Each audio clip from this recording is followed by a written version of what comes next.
Isang dasal para sa aking buong pamilya. Panginoon, maraming salamat sa aking pamilya. Maraming salamat at lagi silang andyan. Sila po ang aking inspirasyon, ang aking lakas. Sila po ang nagiging kakampi ko sa mga pagsubok ng buhay. At laging nakaalalay kapag kailangan ko ng suporta.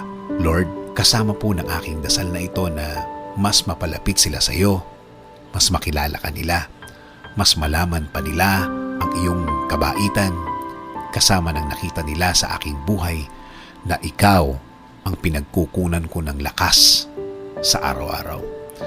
Kasama na rin ang aking dinadasal na tulungan niyo rin ang bawat isa sa kanila sa tuwing kailangan nila ng tulong ninyo, Lord. Tulad na lang ng pagtulong na ginagawa mo para sa akin.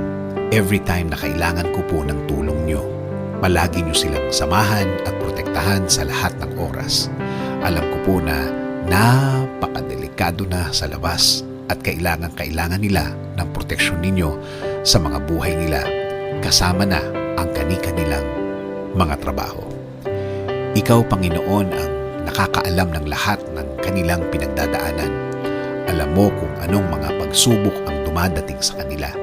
At alam ko, Lord, na ikaw lang ang makakatulong at makakasuporta sa kanila dahil alam mo ang kani-kanilang mga buhay.